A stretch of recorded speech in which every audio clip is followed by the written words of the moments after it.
We're going to do today, I sent you an email yesterday, as I'm fond of doing. I sent you two. Backup link is there in case the first one doesn't work. Anyway, we're going to workshop today. We're going to talk about introductions. If you have not already, go ahead and try to find that, open it up, all that business. While you're doing that, a couple things. Number one, this is a classmate's work. It's also a rough draft. We want to be respectful. You guys have been good about that, but still, I like to put it out there to begin with, okay? Number two, what I'm interested in today, I happen to know, because I always get that on evals, you guys, some of you, don't like the fact that I always have you do work before we talk about it. There's many reasons for that actually, but the two primary ones are this. Number one, I say things to you all the time. I know I do that. And it'd be impossible for you to remember all of them. But it's much more difficult to learn a thing, to know a thing, without something to look at, right? Like actual, concrete example, evidence, same way your papers work, right? You might have ideas, you might make a point, but if you don't have evidence for my brain to hold on to, it just doesn't work as well. That's why we do it this way in class. I have you write a thing. It's probably not great because that's how drafting works. But then we come in and we talk about it. And you actually know what I'm saying because you've done it too. You have a piece of work in front of you that you can then go look at and say, oh, what we talked about in class, I see that here. I should adjust accordingly. Like that's the aim. Again, there are other reasons we're not going to get into it. But that's why we workshop in the way that we do. So what are we doing today? Two directives I'm going to give you before we jump into this, okay? I like to keep it simple when it comes to directions. Number one, and we will review this before we start, parts of an introduction. I just want you looking for them. Are they there? And if so, where do you see them? Number two, and I have to leave this one kind of vague, but do you see any statements in this introduction that require further explanation, that seem vague or general, or just maybe even don't make a whole lot of sense? If so, where? Now again, before we dive in, real quick, parts of an introduction. What are they? There's 4 of them.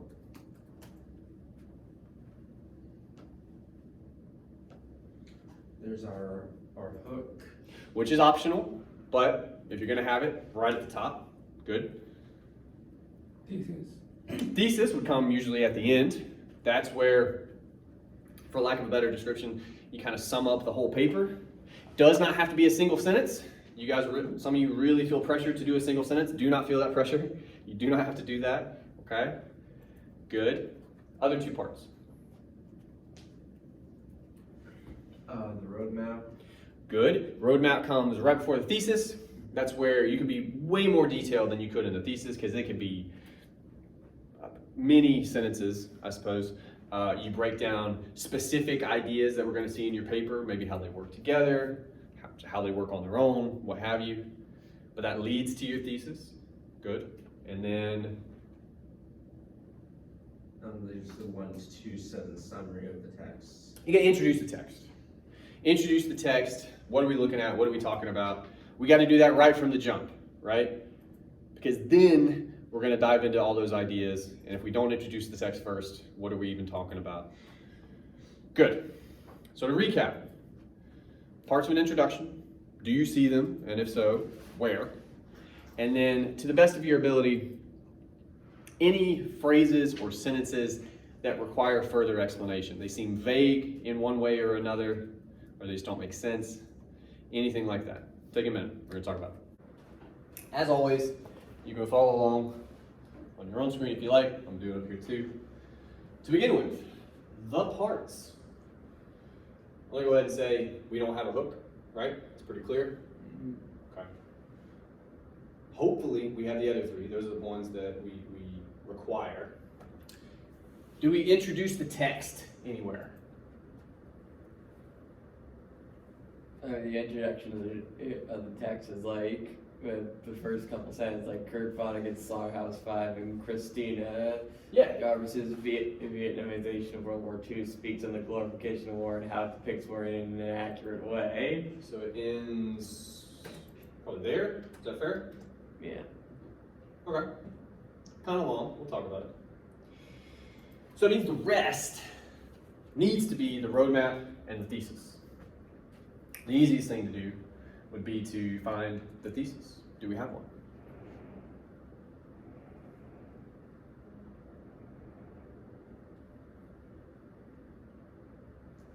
Do we have a thesis? Short answer is yes, by the way. I'll take that one. Where's it at? It's pretty easy to spot in this case, actually, for a very particular reason. Might seem familiar to some of you.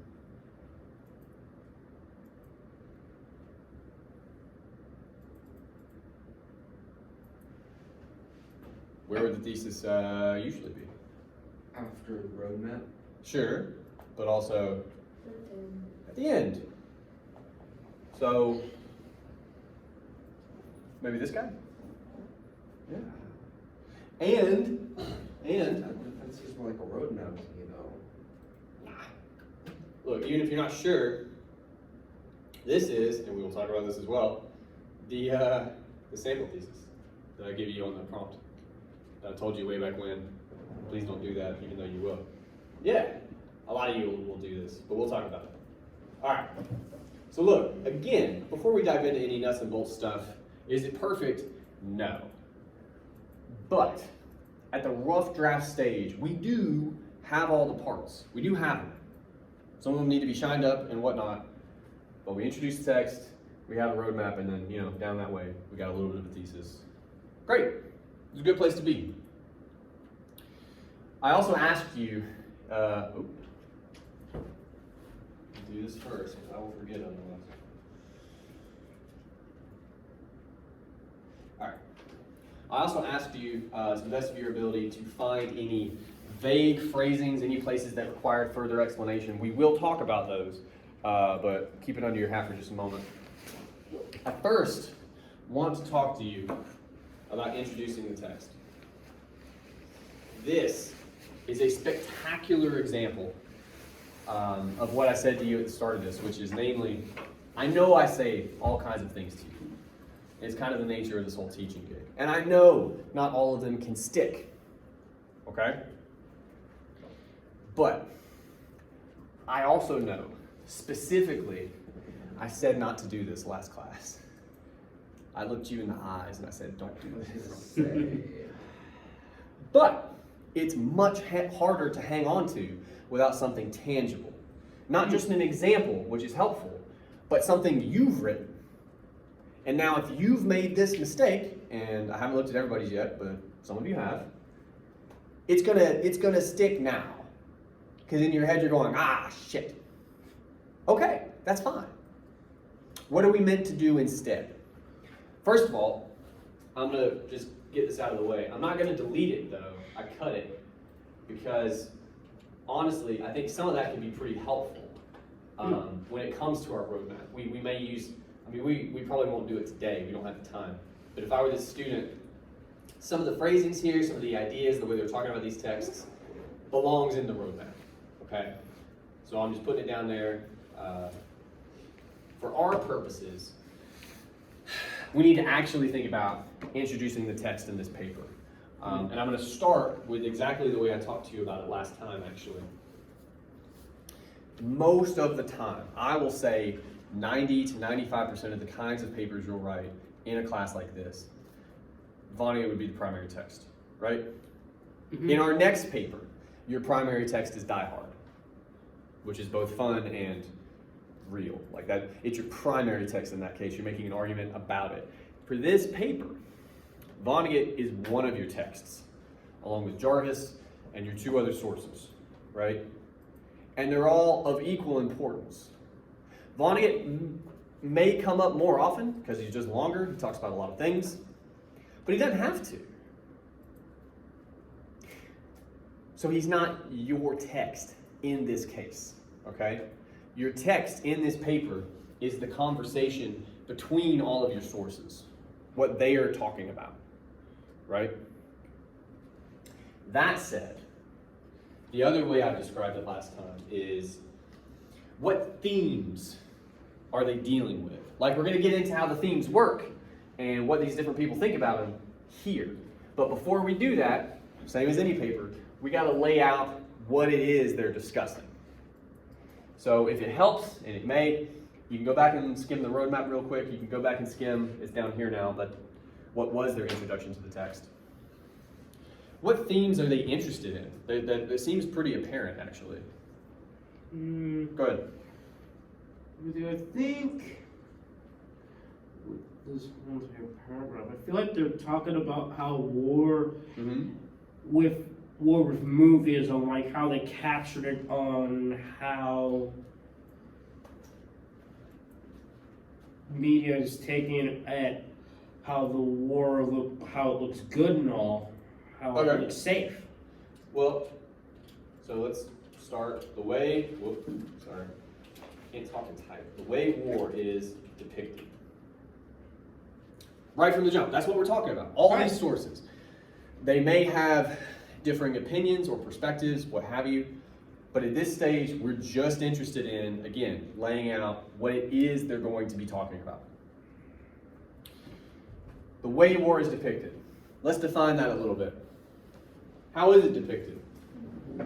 What aspects of the war narrative are these sources interested in, do you think? Huh? Violence and, that's obviously a big part of it. And what else? Death. Just sure, kind of associated with violence, right? For sure. The depiction of how a soldier is supposed to look. How are they supposed to live? Heroic. Good. It kind of always comes to that, right? Has anybody seen 1913? Came out last year. That's the one movie I've been trying to see for the past year. Really good movie. I've been able to Really good movie, and I'm not gonna spoil it, but super tense movie. There's a scene where I think the movie intentionally takes advantage of that narrative, and you don't see it coming, and you're like, what? Like it wrecks you a little bit because the movie knows in your head you have that idea. It's pretty rough, but anyway. Okay, so the way war is depicted often comes down to similar heroic tropes. Trope, by the way, probably one of your words from senior lit or whatever. Does anybody know what trope means? I'm just curious. Because I want you to know what we're saying here. Well, a trope just being like a commonly shared conception. Yeah, So like people are used to something. a cliche Cliche. story type of depiction, right? And again, most war movies that you think about. Oh, and they mentioned, by the way, one of their sources isn't even talking about movies; it's talking about Call of Duty. If you're familiar with that franchise.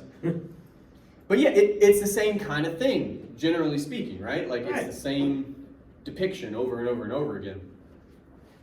So what does that look like? This heroic trope.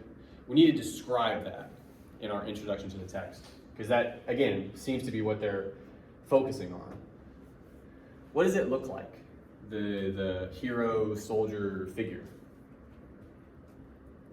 What do they do? What do they, how do they carry themselves, maybe? Like,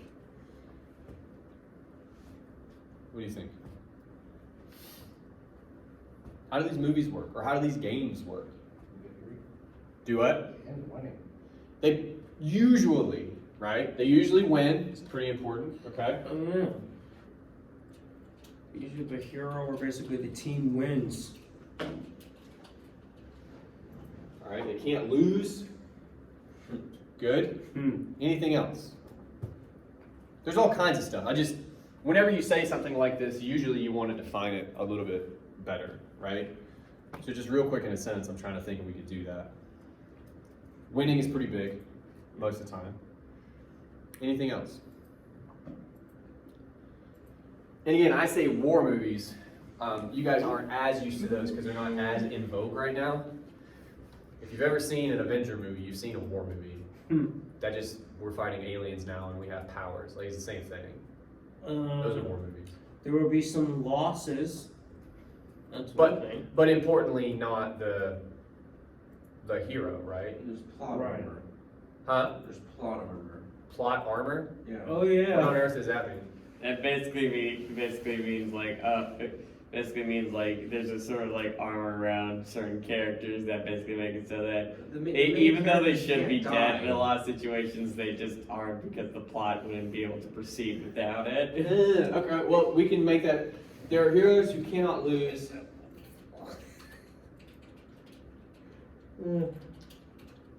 Because God forbid you make a narrative nowadays where people feel anything other than happy. Oh, hang on. All right, so these are heroes who cannot lose because their loss would damage the aforementioned narrative, right? Mm-hmm. Like they're winning, and by the way, survival is a pretty big win Oh yeah. most days. I would like to know your location, at least the first 6 seasons of it.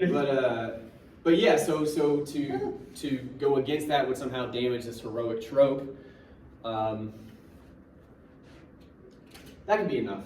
There's more to be said there. But yeah, my first class, it doesn't like that for some reason. Mm. I don't know why. Anyway, my first class, their definition was different, obviously, but it came down to the hero being impervious, like basically indestructible. Oh So yeah. same deal, same kind of deal, right? Can't lose. Heroes can't lose. Cool. That's fine. At most, you can maybe have one more sentence, but that's fine. Now, I want to move into the roadmap. Alrighty. We're going to start with this very first sentence. We're going to go sentence by sentence. There's only 3 or 4 of them, so it shouldn't take too long. War has been depicted in various ways in the media. Sometimes there has been a light shined upon it. Any issues with that sentence? Especially given the directions I gave you. Seems kind of like nebulous. Like it doesn't. Sure. It doesn't really like make a strong point. It's just like, oh yeah, there were times the media pointed this out. Well, it's just there, just pointing out Some- facts. Sometimes is a problem, but really the problem starts with various ways. And I'm gonna make a point to you real quick.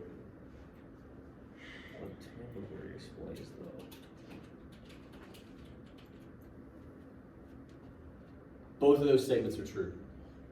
Right. Because various ways doesn't mean anything. If you ever find yourself, and I will do my best to reiterate this at the end, saying various ways, certain ways, sometimes, different perspectives, people disagree, I'm gonna ask you real hard right now to not do that. So It's you're not- filler. It's filler. Obviously there are various ways. Obviously people have different opinions. Because people are different. They always have different opinions. If you don't know that, go log on to Facebook real quick. Or Twitter, or whatever. Dang it, but more often than not is a really fun phrase to use. More often than not is not as bad as sometimes. But you could just say often. But the point is here. This first sentence, we don't need it. We don't need it. It was filler. And the good news is, we got more specific immediately after it. There's something, we got to do more work on these sentences. But that first sentence, we all draft this way. You don't know what you want to say. Oftentimes the very first thing out is not great. And usually you can lose part or all of it. And then your brain will get to the thing you wanted to say. That's what we did here. So we're good. The other point I want to make, and I know I deleted it, I don't know what you're all reading. This has been a thing for years now. You all like shining lights on things. This shines a light. I don't know. I wish I could figure out where that's coming from. It's a joke with all your English teachers. We all laugh about how many lights you guys shine on things. Stop doing it. It's silly. Anyway. We blame a lack of synonyms for that phrase. There's plenty. But anyway. War is made ideal and interesting and has caused people to react in certain ways that sometimes aren't appropriate for them. So there's 2 things we got to do at this stage. This is more specific, right from the jump. Okay, that's good. Before we get into problems of phrasing, which we're going to talk about, I want to make another point to you. This is the synthesis paper. These are not your ideas. If you have thoughts about them, arguments about them, that's great. Unfortunately, you got to kind of keep that to yourself for right now, okay? This is the glorified book report. What do these sources have to say to each other? That's your job here. So we have to make sure early and often we attribute ideas. And here's what I mean by that. Take this first half. We'll talk about the second half in a second. War is made ideal and interesting. Can we attribute that idea to any of our texts? That war is depicted in this way. Does anybody we know talk about it like that? Well, Vonnegut does. I He mean, for sure does. Yeah, I mean, literally in the first chapter, the quote unquote author of Billy's story is just like it tells people that no, I'm not going to make this story about. Sure. It's a story that glorifies war and stuff that can be depicted like by John Wayne and Frank. He's talking to Mary. Yeah, good. So, and again, part of this is going to be educated guesswork on our part because we're not in the student's head, right? Right. But it feels like they're probably talking about Vonnegut there. Mm-hmm. We pretty safely assume that. Any other texts make that point, deal with that point. I can think of one more pretty easily. Does it cause people to react in certain ways? Don't worry about the second half. Oh. That doesn't mean anything. Certain ways, that doesn't mean anything. It doesn't. Stubbing your toe causes you to react in certain ways. Sure. First half. Who else talks about war is depicted in this way, made ideal and interesting? What other source? Also talking about John Wayne, actually. Conveniently enough. Jarvis? Yeah. Yeah.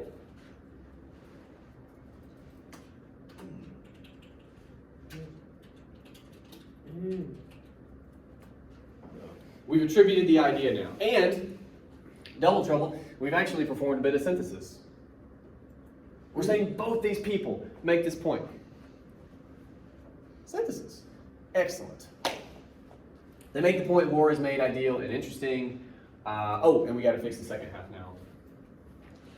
Has caused people to react in certain ways that sometimes aren't appropriate. I feel like that is so true. Well, it's true because it's not specific. Like, it could mean anything, so it can't be untrue, if you see what I'm saying. If we're thinking about Vonnegut and Jarvis, or pick one, I don't care, because I think they're on pretty similar ground in this respect. When they talk about the way war is depicted, it's made to look ideal and interesting according to the student. What reaction might that lead to if you're Vonnegut or if you're Jarvis? People see these war stories, these war movies. What do they do as a result? How does Vonnegut talk about it? How does Jarvis talk about it?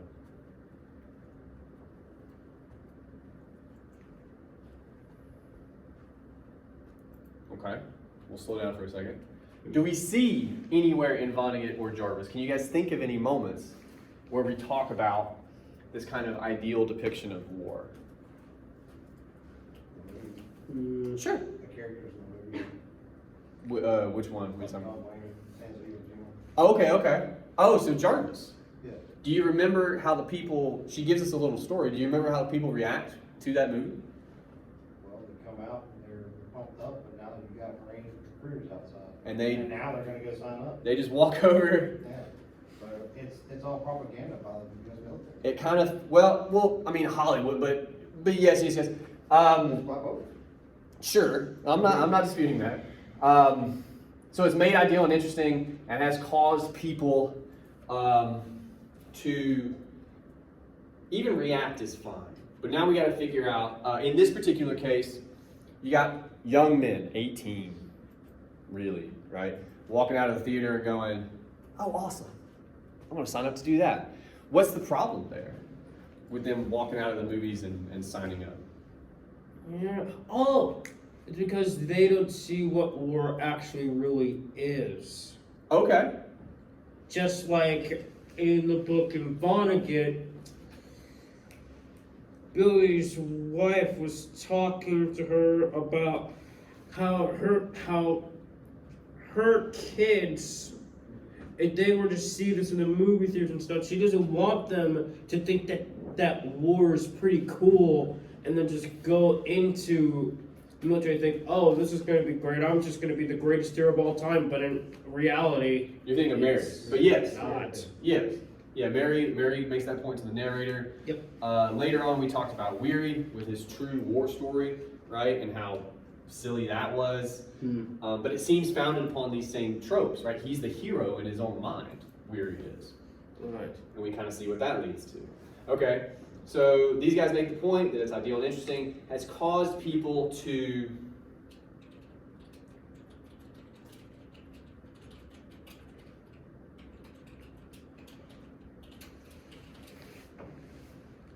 Did I misspell decisions or something? Why is it? Why do you hate me? That's what Oh. You don't know better than me, robot. When it comes to, what? When it comes to joining up, I guess? What do you say? Yeah? Yeah. America has, I mean, technically, every culture on the planet to some extent has always been a form of war culture.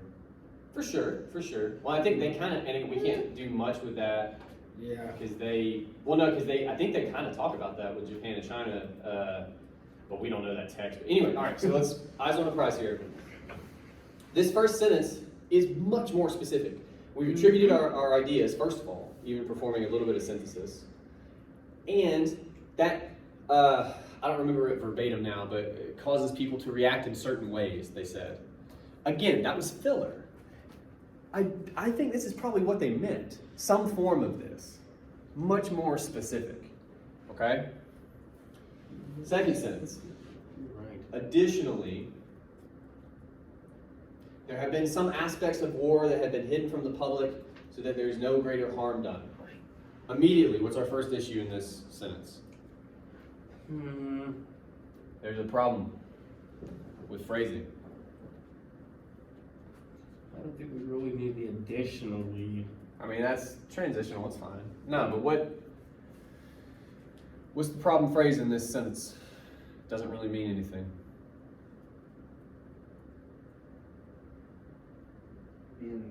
It's filler. Where? I have to let one of you find it. I can't show this one to you. Oh, it doesn't tell you what those aspects are. Yeah. That's probably pretty important. Oh, yeah. Some aspects. Additionally, there have been some Details. aspects that have been hidden. Okay. And again, we're not in the student's head. We can't know this for certain. Yeah. But let's think about it for a second. Vaguety. Huh? Vaguety.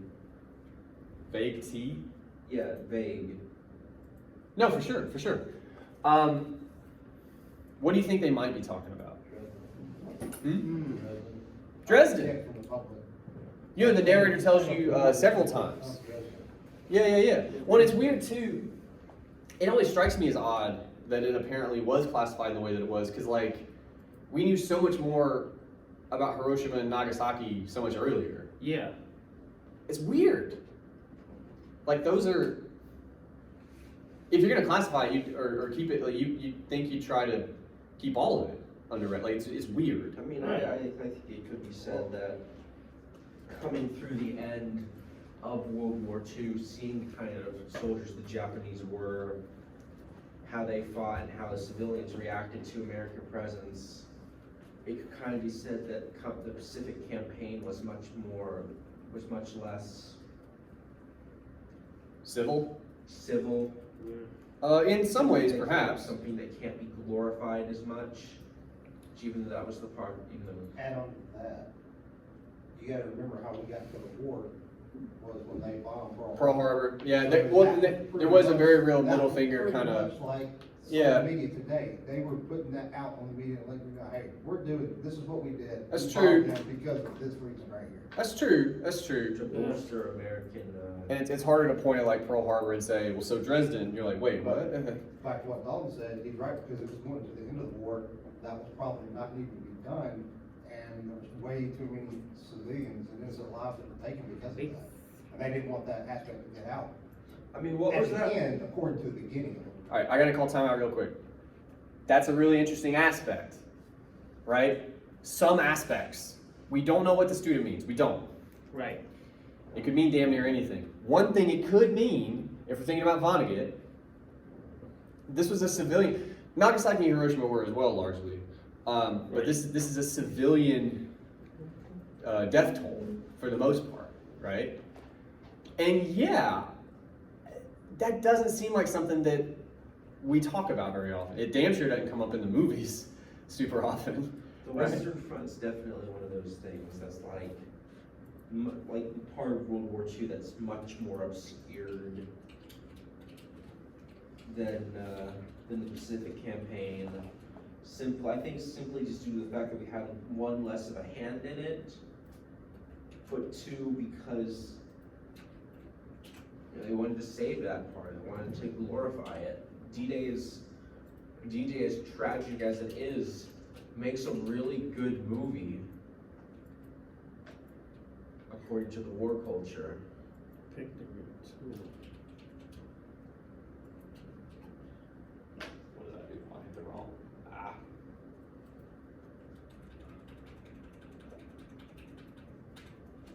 Okay. For the record, we could do a few more aspects if we wanted to. Okay. For the sake of time, we're not going to do that right here. But at the very least, again, we're way more specific. I think Vonnegut is very much interested in civilian deaths and all that. Or just Dresden in general, right?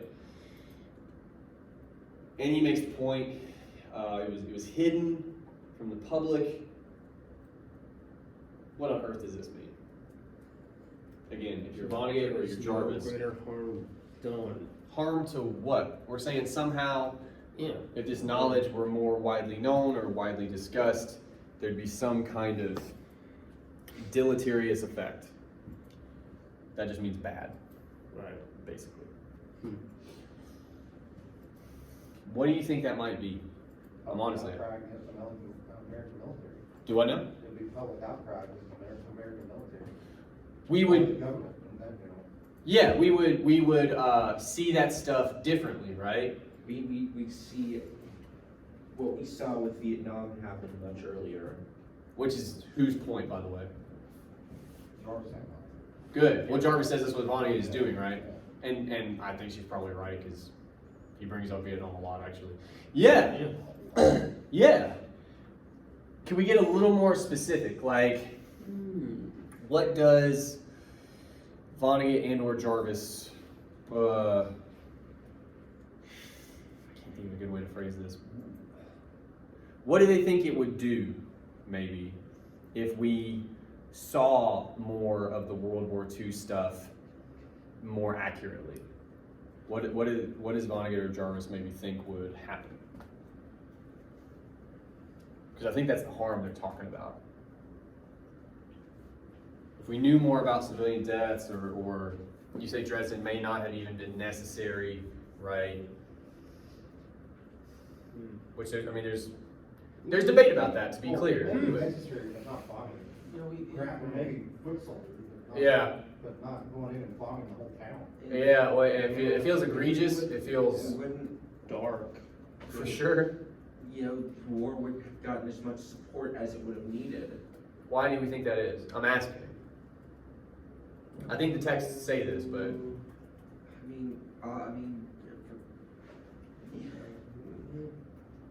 the government and the media both needed something for Americans to feel good about so that they could continue to buy war bonds, dang it. yeah. Well, why are we doing that? Why are we so supportive of the war? There's got to be a reason. Because like to win, Sure, It's what's in the spirit. but that, because like to win in what way though? Like, we like to glorify killing. okay, well that's an interesting verb. To some extent. So what are we harming then if we talk more about stuff like Dresden and sort of how it really went down? Pride, Yeah.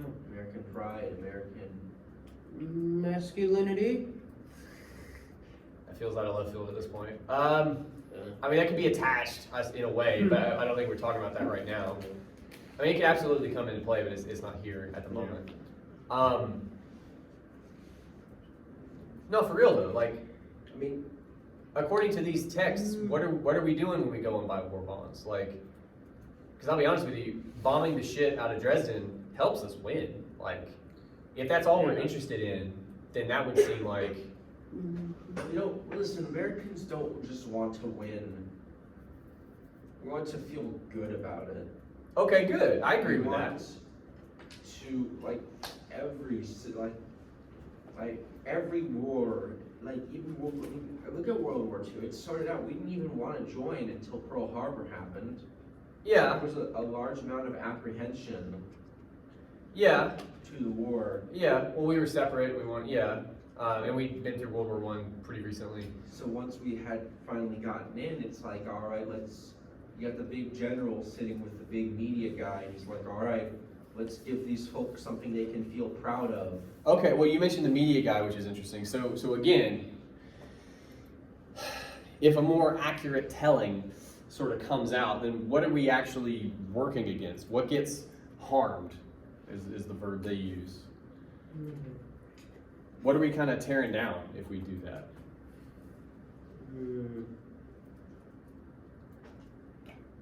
The concept that we're the good guys. Yeah, we're the villains. We're actually not. We actually probably are the good guys, but it's not. It's not that cut and dry. It's not that easy. Right. Well, like here's what something I've been writing in my essay is that war isn't a place for like guilt or emotions. But saying that same thing, you can't also say that war is a place for pride and like you can't feel bad about it, but in the same sense you can't feel good about it either. War is war. Facts of life, you gotta. All right. Well, we're throwing a lot of this, but we just had a point and I've lost it because we kept going. What the hell did we just say before that? What was specifically harmed? Yeah, you're talking the media guy. You said Americans want to feel good about it. We were the bad guys, but we aren't. Oh yeah. No, yeah. That. Reputation of being in war in general. Also, Do I now? More of their economy. Their reputation of being the good guy in war. Yeah, the story. LeMay, I think LeMay said it as far as being the most powerful. We haven't lost in 192 years, so Yeah. he wants to maintain that aspect, which is why they bombed. Yeah. Hiroshima and Nagasaki. Yeah. So. We can't just, say it was the war narrative. It's like you can't just come in and say we fought, we did what we needed to, and then it was over with. Yeah, we won, but we didn't. We aren't proud of it. No, we have to go in there and we say, yeah, we kicked their ass. Like we showed them what for. It's like It's the narrative. It's the war narrative. That's what we're talking about. That's what gets cut down or what have you. If we're more accurate with our depiction or our information or any of that stuff. It doesn't feel like a movie now, right? That's basically what we've come to. Yeah. Vanya speaks of the LeMay guy, just doesn't call him out. But Yeah. he also depicts how he bombed Hiroshima and Nagasaki, or I think Jarvis did, and then turned around and wanted to do the same thing. Wanted to use nukes in Vietnam, which would have been a hell of a thing. Just got in there and just get the work done. Yeah, Which but then you would've made it even worse on Americans.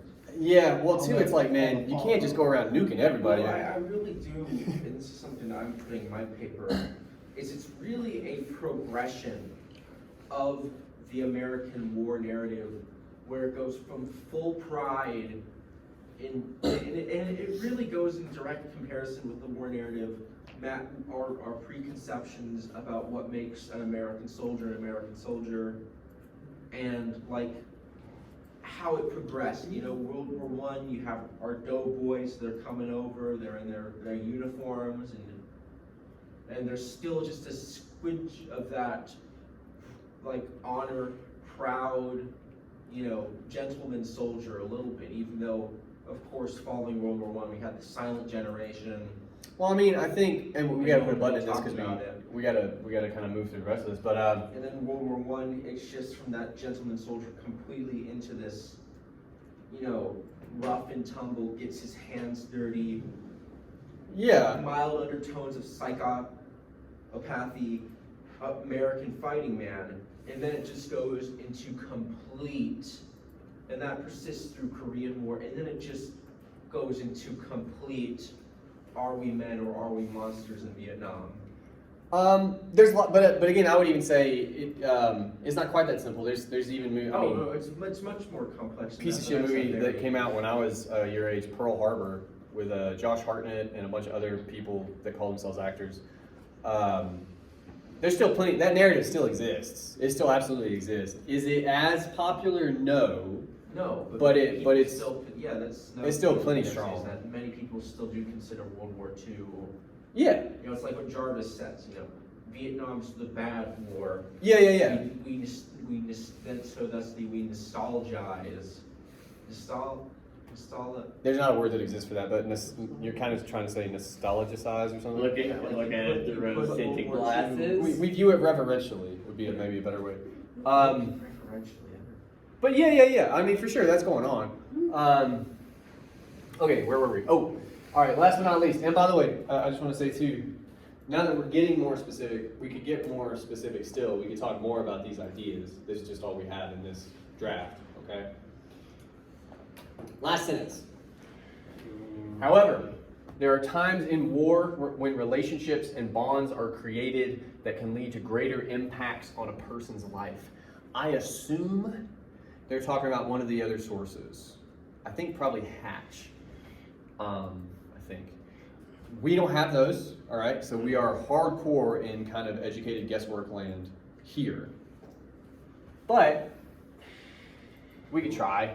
So what are they even talking about, first of all? What do they mean? There are times in war when relationships and bonds are created can lead to greater impacts on a person's life. What do you think? Friendships made in war. Do what? Friendships made in war. For sure. And then when one of them dies, that makes an impact on their life. For sure. That'd be part. All right, hang on. So first thing we can do, make this a little easier to read. We don't need both of those. We know what we're talking about. Okay. So these relationships are created, greater impacts, and that's what you started to define. You say if that person dies, either in war or afterward, right? Like it affects you deeply. Why, and this is a stupid question, but like, why is that? Like, what are we describing? Because I think what we're actually trying to say is like what that relationship is, right?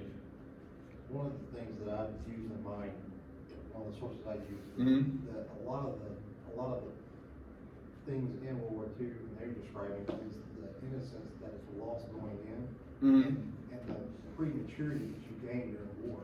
Mm. You don't get that maturity in civilization. You're doing it in wartime battle. Yeah. It's a lot different. So you're only around the people that you know. Yeah. So having that friendship made and knowing that y'all are in for the same thing, and then when you're outside of civilian life, you make it out, somebody dies, it's hard. Because Yeah. now it goes into the PTSD that might come after war, and Yeah. some of those things that develop for past soldiers. It's Only the people that they were with are the only people that get it. They don't think that the people at home understand what they're talking about. And Yeah. I think that's why they don't talk about it. Okay, so you said a lot very quickly. No, it's cool. But look, again, this makes my point for me. When we say this, I think what we're doing is we're sort of substituting this for a lot of that. And we lose all of that detail when we do this instead, okay? I'm not gonna be able to make all that happen, but you said a couple things. Number one, there are times when more relationships are created that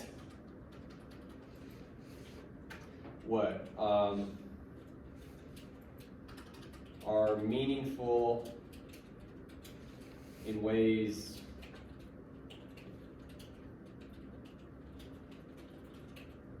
right? You said that. I don't know, you said more, and again, I'm gonna have a hard time, because two, I don't wanna speak for this text, we haven't read it, but I imagine it's something along those lines. So I'm gonna give us a little bit of an ellipsis here. But even that, right? Already we're way more specific than we were. We may even potentially go down a bit of a rabbit hole, right? Depending on what the source gives us. That's going to allow for two things. One, more detail, which is good. But number two, more opportunities for synthesis. Because right now, I have ideas, but I'm kind of wondering how we can bring this more into the conversation with the rest of this, right? The rest of this is basically saying the way war is depicted is not realistic, and here's kind of how that gets used, I guess. And then kind of out of left field at the end, however, there's this other thing that we haven't talked about. I'm like, well, what does that have to do with how war is depicted? I think we could do that. For instance, most war movies have friendships in them, right? Have buddies. So that could be an interesting, like, how is it depicted versus maybe this source talks about it, real way, and I would imagine there's some differences there, right? We can't know that, we don't know the sources, but what I'm telling you here is when you're vague, you're gonna have missed opportunities. We have a huge missed opportunity here at the end to tie this text, whichever one it is, more into the other ones, okay? To recap that, and then I want to move to the thesis very quickly. Two things you got to do, and this is throughout your paper, but we're only looking at an intro today. Number one, attribute ideas. We did it at the very top of this section with Vonnegut and Jarvis, and I continued it here because I think we're still talking about them. This business, I assume, is Hatch, but I don't know that, so I didn't put that, but that we would need to make that change. I'm still not clear on, I assume actually maybe Ramsey too, talking about Call of Duty, probably is pretty similar to Jarvis and Vonnegut, right? I haven't played those since Call of Duty 2, but I think they're pretty similar. I'd actually be interested to know how recent that paper is, because has anyone played the recent Call of Duties? There's a zombie mode that's a lot of fun, but I don't remember zombies in World War II, type of thing. So it's just, we're doing some weird stuff to the war narrative, and I'd be interested to know if she assume talks you're about it. talking like World at War, the stuff that's actually based in Call of Duty 2, the games that are actually based in Like historical narrative, Yeah. yeah. But even the newer ones are like realistic settings, but then But the gameplay is just it's not doing some accurate. things to how we think about war. Like that's her point, I imagine. Anyway, the point I'm making to you is attribute ideas, number one, because that's going to tell me where you got it. But also, in the event that you're joining ideas, agree, disagree, whatever it is, you're going to help me recognize where you're performing synthesis. That's your job in this paper. And if you don't attribute ideas, it gets way harder for me to see where you're doing it, okay? So it is important. Also, you want to make sure I know when you're getting an idea from somebody. This is a good thing to do. Second thing I want you to take away from this, be specific. Certain ways, different perspectives, different opinions, any of that garbage. I would say 99% of the time, that's filler for details that are going to benefit you, by the way. It'll give you more to talk about. It'll give you more opportunities for analysis, for synthesis, all that stuff, right? So go and root those moments out, but then do your best to define what it is you're actually trying to point to. Okay. Last but not least, here for just a minute, I want to talk about the thesis. This is the sample thesis from the prompt. I told you would do it. Many of you have. While there seems to be general agreement about the harms, get rid of that A, of idealistic war stories and hiding the truths of war from the public, the concept of relationships made because of war can be more debated on. Clean this up a little bit too. Okay. From the jump. What is that general agreement, do you think? We talked about it some. What do you think some of these texts generally agree on, probably, when it comes to idealistic war stories? How war is depicted in movies? What about it? What do you think they agree on about that? Probably. We know two of them. We know Vonnegut and Jarvis, and the other lady's talking about Call of Duty. So again, I mean, it's probably How inaccurate it is? okay. We start there.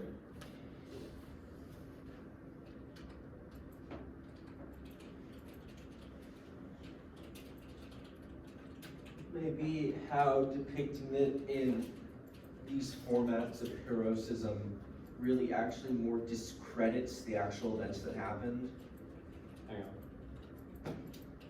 These idealistic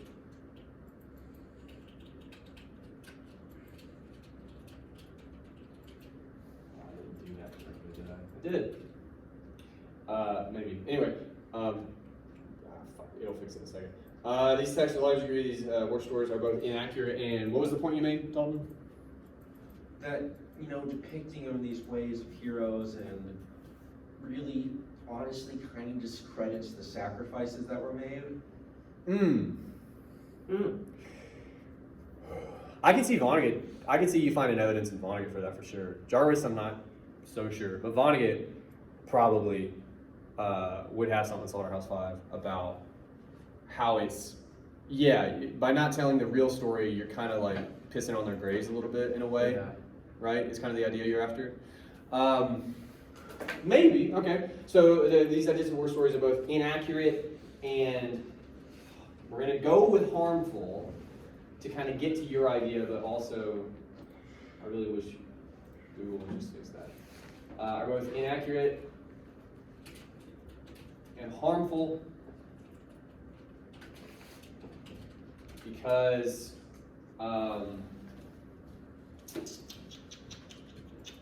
why? Somebody help me out. Let me get rid of that for a second. These war stories are both inaccurate and harmful because of why, do you think? We understand inaccurate to a degree, but why are they harmful? Because that's also kind of what they're getting at in the second part anyway. What's harmful about these inaccurate, idealized war stories? That they're not telling the full truth about war. Yeah, but why is that harmful?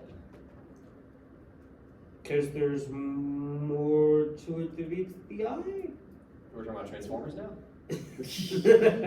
Well, No. I'm gonna be real honest with you. I love those movies. Those movies are awesome. They're fun.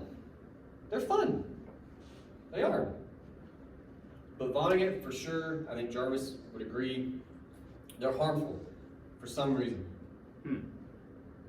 What's the problem for those authors with these movies? Or games, because again, we talk about Call of Duty. Again, Call of Duty is fun as shit. Those games are fun. What's the problem with that? War isn't fun. Okay. Right. Because War isn't supposed to make you feel good like that. It's supposed to make you feel horrible. At the very best, a lot of the time, it should be seen as a necessary evil, and at the worst, it's a tragedy that leads to the suffering of millions upon millions of people. You don't see very many.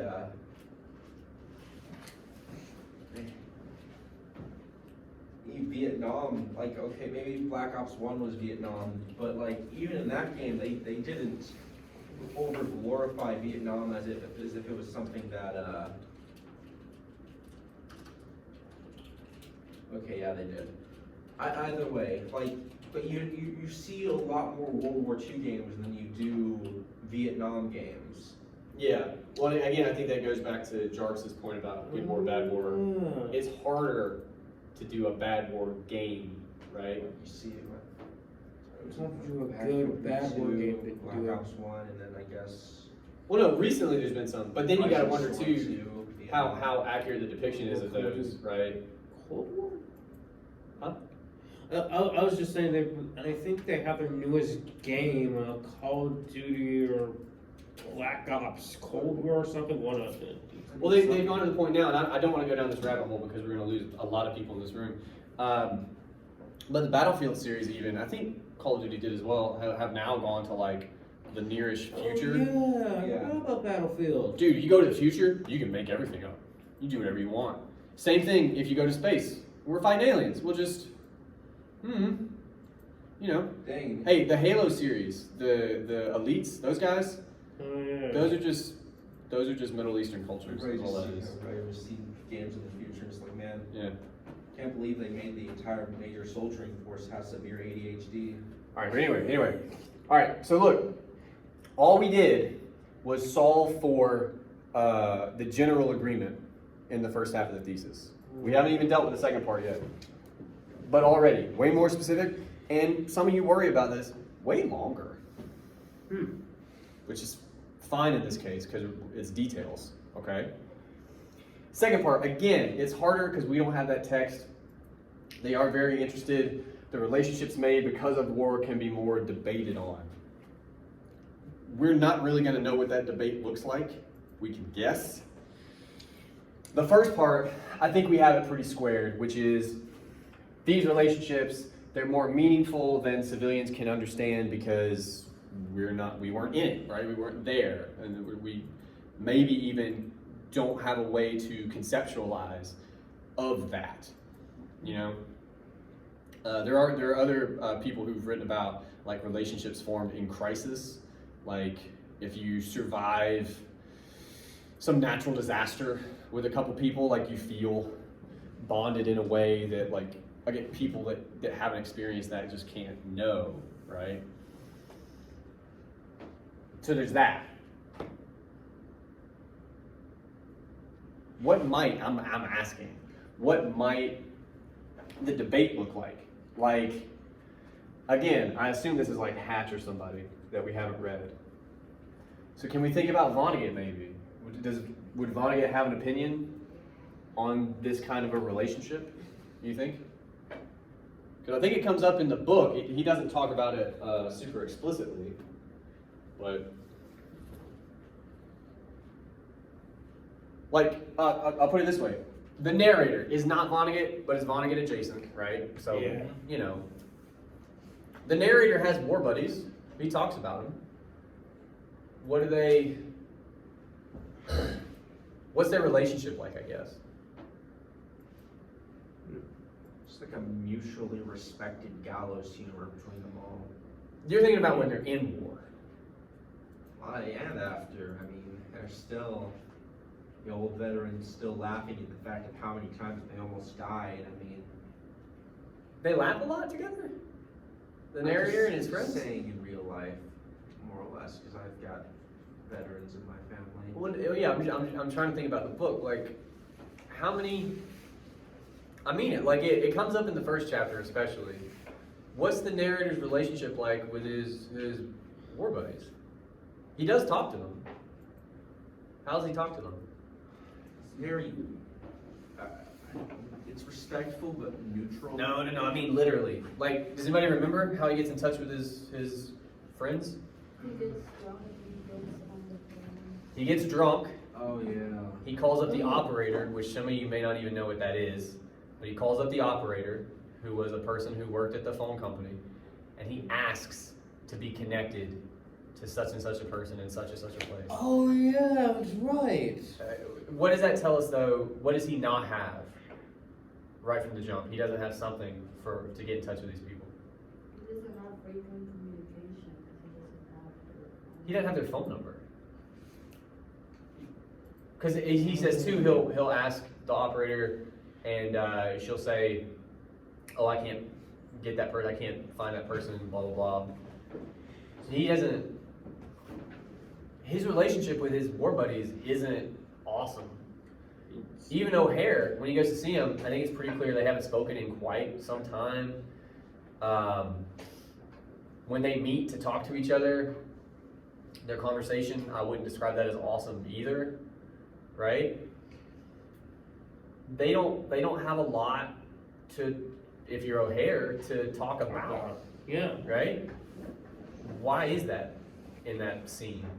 Probably because they don't want to talk about the bad stuff that they have seen throughout the whole war. Well, O'Hare doesn't, right? Right. The narrator wants to because he's trying to write this book. He's trying to, but O'Hare is like, basically that whole scene is like, why did you even come here? I'm not gonna talk to you about that, right? So, I think, and again, we can't know. We're not in their head. We're not with their sources. I think whatever debate they're talking about comes down to this idea, which again, there's all kinds of documentation for it, and I do think how they describe it, that's probably what the source they found talks about. There's that. The flip side of the coin in Vonnegut is maybe it's not always that way for some reason. Maybe, I mean, it seems like in O'Hare's case, it's actually the war that binds them in that scene also splits them apart, right? Like O'Hare can't talk about the thing that made them war buddies, right? So like, They don't understand why they're war buddies, they just know they are. I mean, to me, it's like they have this relationship, but they can't actually investigate or maybe even exercise that relationship. Like, Well, to be you know. honest, that's something that I noticed too. It's something I put in, is that a lot of war is, like World War II vets, very quiet. Well, a lot of vets are either, because I've talked to Vietnam vets in my family and outside, and a lot are either very vocal or incredibly quiet. And I think that could be said, World War II vets are a very unique generation in the fact that we were able to get this glorification because they were just not, they just didn't talk about it. They were quiet about it. They didn't speak about what happened. I mean, look at when Valencia and Billy are talking after, doing it in bed. It's like, it's like, was it horrible? Sometimes. Just felt awkward to them to just talk about it. Then you go a generation further to Vietnam, and all of a sudden, straws broken the camel's back, and finally, all is revealed. well, to a degree. Curtain is Okay, lifted. look, here's what I tried to do to incorporate what we've talked about. Again, here's what I think they're maybe trying to do. We still have the part about relationships being meaningful because that is what they're talking about here. I think Vonnegut also makes the point though that it's not always like I don't think Vonnegut says the relationships he has with these people aren't meaningful. I mean, he tells us repeatedly the book is very important, getting it right is very important. I think a lot of that is probably this. I think that's real even for the narrator, okay? But especially when you think about his interactions with O'Hare early, I think the point is coming to some kind of iteration of maybe it's more complicated than it's often depicted. And now again, I'm thinking of how we can attach this part of the conversation to the other one. We're back to the narrative, we're back to stories, we're back to movies or games. It's usually much simpler in those movies and those games, right? Than I think it probably is in real life. It's messier in real life. That might even have something to do with the fact that they're war buddies, not just buddies, right? Like it's, and I do think Vonnegut is in that. Yeah. I think those movies are also supposed to make it seem like that those friendships are meaningful because, they were with you in the worst moments of your life. However, O'Hare doesn't really want to talk about the war. Well, yeah. But if you have a friendship like that and you don't have anything else to talk about, than just the war? Are they even a good friends to begin with? Well- It's a friendship, I guess you could say, like, built on shared trauma.